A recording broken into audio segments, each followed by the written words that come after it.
આજે હનુમાન જન્મોત્સવ છે। દેશ સહિત દુનિયાભરમાં હનુમાન જન્મોત્સવની ઉજવણી કરવામાં આવી રહી છે।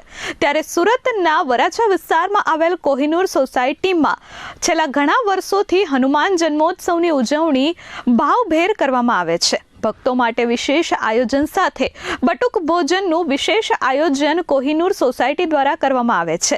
છેલ્લા 40 વર્ષ કરતાં વધારે સમયથી અહીં ભગવાન હનુમાનજીનું મંદિર સ્થાપિત થયેલું છે, જેથી ભક્તોમાં પણ અનોખી શ્રદ્ધા જોવા મળે છે। આયોજનકર્તા દ્વારા વિશેષ આયોજનો દર વર્ષે કરવામાં આવે છે।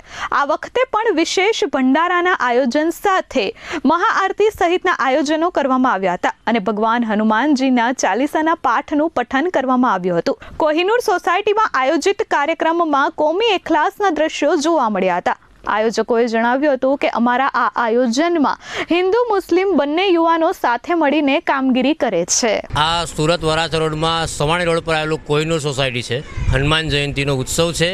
અમે હિન્દુ ધર્મના તમામ મિત્રો, અમારા ભાઈઓ બધા અમે ખૂબ આનંદભેર, ઉત્સાહભેર અહીંયા દર વર્ષે જન્માષ્ટમી હોય કે મહાશિવરાત્રિ હોય કે હનુમાન જયંતિ હોય, અમે હિન્દુ ધર્મના દરેક તહેવાર બધા એકદમ મેળી જોડીને સરસ રીતે અમે આયોજન કરીએ છીએ। આજના દિવસે કાર્યક્રમમાં અમે બટુક ભોજનનું આયોજન કરેલ છે। સર્વ સાથી સંગાથી મિત્રો બધા એકઠા થયેલ છે। આજ રોજ અમે કમસે કમ 2000 માણસોનું આયોજન રાખેલ છે। અમે લોકોને એ કહેવા માંગીએ છીએ કે ધર્મ એક જગ્યા પર, સંસ્કાર એક જગ્યા પર ને સર્વ જ્ઞાતિ એક જગ્યા પર। હિન્દુ, મુસ્લિમ, શીખ, ઈસાઈ બધું એક બરાબર જ છે। આજ રોજ અમારા સોસાયટીની અંદર ઘણા મુસ્લિમ પણ રહે છે। એ મુસ્લિમ પણ અમારી સાથે આવીને ઊભા રહ્યા છે। એ લોકોએ ફાળો પણ આપેલ છે। આજે અમે બધા વ્યક્તિને, પૂરા દેશને એક જ સંદેશ આપવા માંગીએ છીએ કે ભારત માતા કી જય। કેમેરામેન મુન્ના મલબારી સાથે ધરતી પટેલ, S24 ન્યૂઝ, સુરત।